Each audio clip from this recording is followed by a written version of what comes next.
guys and gals, Never here from Drake Wing Gaming, and 70 Mount Twitter, the Gaming Drag. Today I'm coming back at you another Let's Play episode of Arches. So yeah, let's go ahead and jump right back in, shall we? Alarm chain, you were up, and let's go. Alright. This part of Devon's investigation still? Is this a setup of some kind, like a test? Cameron continues to just stand in the middle of the motel room, staring around himself. This isn't right. He's not making sense. These thoughts don't make sense. But there are some connections, and he can't deny that something about the whole situation is off. The voices, the whispering, it continues to ebb and flow, and there's a slight electronic quality to it. It's not impossible that someone could have planted a speaker in this room to make him think he's hearing the voices of ghosts. After all, Devon had been so adamant that he not come back to the motel with him to gather his equipment. That would have been the perfect opportunity. He tries to listen to them, but they blend together and mumble quietly, and he can't make anything out. If this is a setup, then Raincoat Monster could be a real person. Someone in a costume, or... Something is wrong. Suddenly, thinking itself is becoming difficult.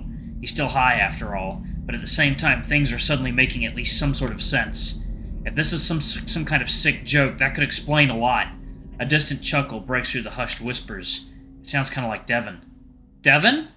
Cameron points his ears toward the bathroom. Artie? Guys? You can't really be doing this to me, right? His voice is weak, unsure, and afraid. Something creaks to his left, and the coyote jumps, staring wide-eyed. Guys? In the back of his mind, Cameron knows that whatever this is, whatever is going on inside or outside his mind, is not good. He needs to get out. Suddenly, something starts pulling at the boards of the window. Cameron gasps, stumbling back, an explosion of fear taking over in a way that he's never experienced before. Cameron? You're in there, right? You okay? It looks like Devon, but the coyote is moving for the bathroom, because he's not completely sure, and even if that really is Dev. Cameron pulls the door to the bathroom closed and fumbles with the knob until he finds and presses the push lock that somehow still works. Cameron, honey, are you in there? Cameron keeps quiet, pressing his paws to his muzzle, suppressing his instinctual urge to respond. Cameron! Cameron listens to the bear's heavy footsteps on the ruined floor, and the doorknob to the bathroom vibrates violently. Cameron yells, Stop! I'm sorry, I need to figure things out right now. There's a pause, one that seems to go on for a very, very long time. What? Devon's voice is equal parts confused and concerned. Baby, what are you talking about?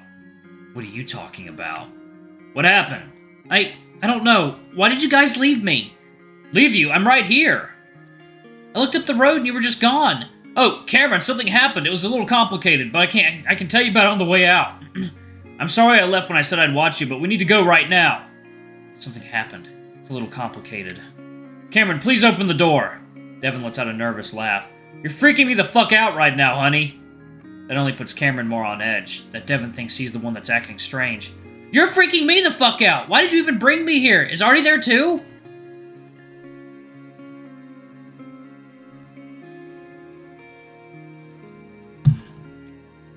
Yeah, I hate to say this, I don't think these guys are getting out of Echo. In a long, horrible pause. When Dev talks again, his tone has changed completely, like he's being very careful with his words. Like Cameron is crazy. Goodness, good lord.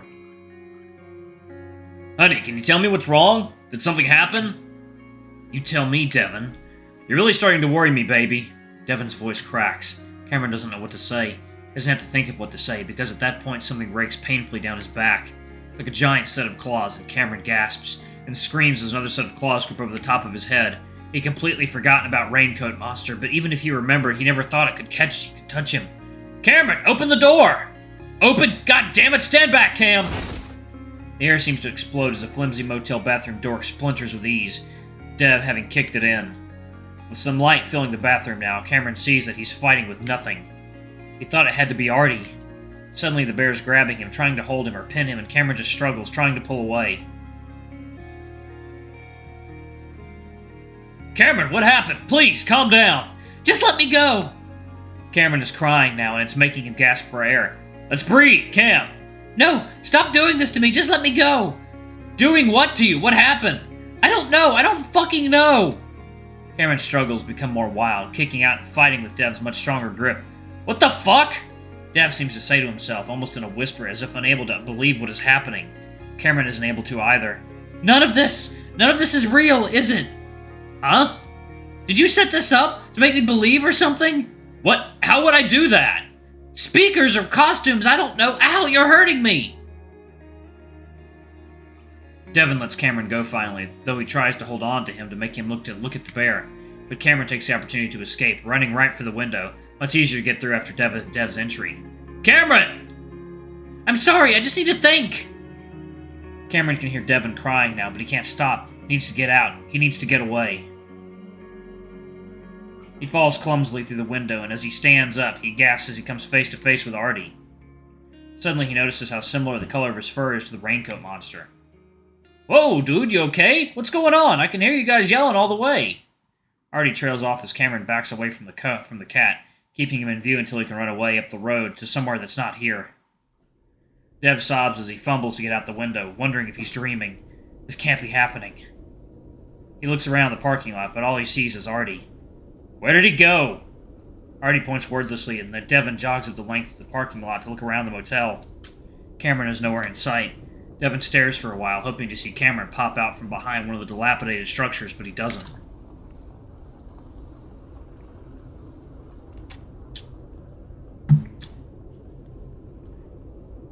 Devon, what happened?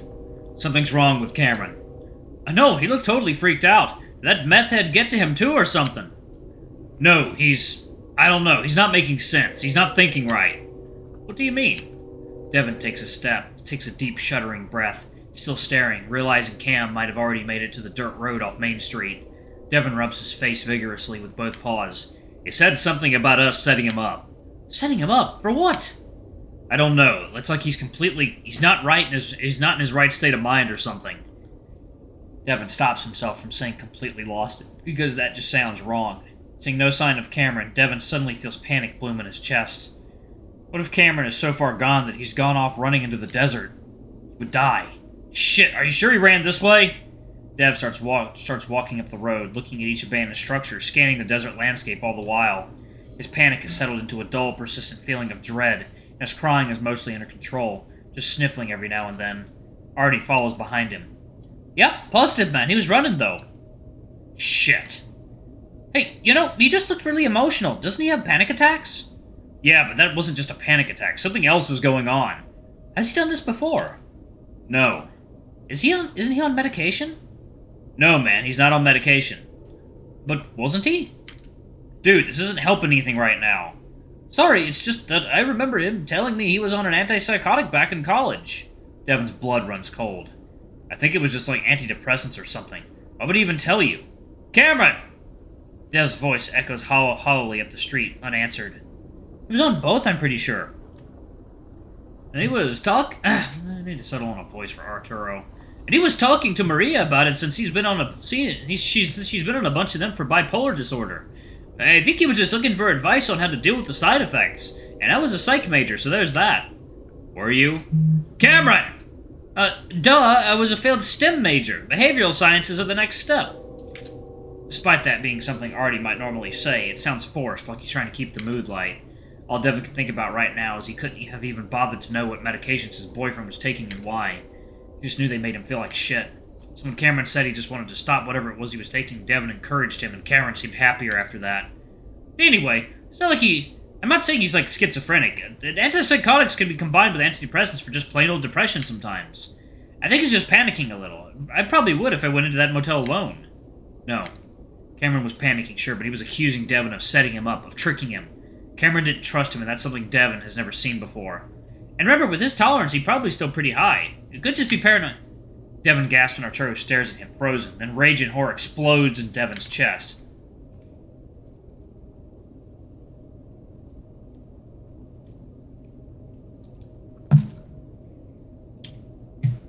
The fucking weed!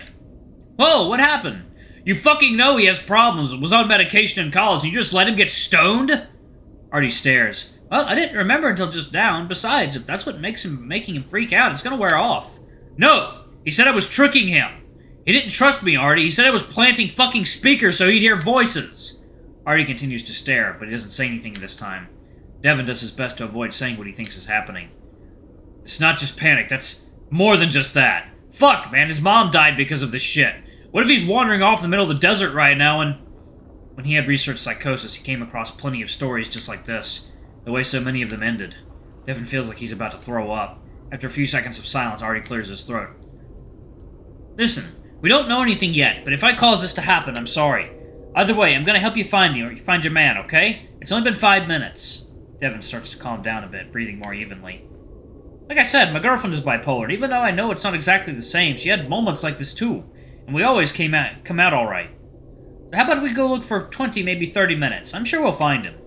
If we don't, though, I'm gonna run my ass back up the road until I get cell service and call 911, alright? Dev takes a shuddering breath. Yeah, okay, let's go. Are you gonna get in touch with 911, though? Are you really? There's no way. Cameron shakes his head back and forth. I'm willing to believe that Dev, his boyfriend, the person he loves most, would do this to him. But why? Devon is the one that wants to leave, that wants to protect him from this nightmarish town. How would this help at all, making all the ghosts up? Devon truly wants to understand what's happened to Lupita, where she is. Nowhere. So he'd want Cameron's visions to be true, unless it's both. He couldn't have been involved in the vision he had by the lake, right? Or what he heard in the forest. Those are real. Cameron feels it deep down that they had to be real. He couldn't have made up that recounting of the forest creature, the girl being murdered. Maybe Devon was worried Cameron would give up if he didn't see anything. He wanted to make sure by hanging himself in the closet, by creating one of the worst moments in Cameron's life. Devon would never do that, would never think to do that. As he's thinking this, something flickers in Cameron's vision. It's hard to describe, but there's a vividness to what he's seeing, and the lighting begins to change, just like it did next to the lake. The coyote stops, rigid and apprehensive, not really interested in having visions at the moment. He doesn't have a say in the matter, though. Oh, wonderful. Yeah, that's the color of a great day, isn't it? This time, the lighting takes on such a surreal, ominous, blood-red glow that even though Cameron thought he was prepared, he definitely isn't. He stands in the unnatural light, feeling a bit sick, but then realizes he's actually someone else, just like when he saw the girl's life end. But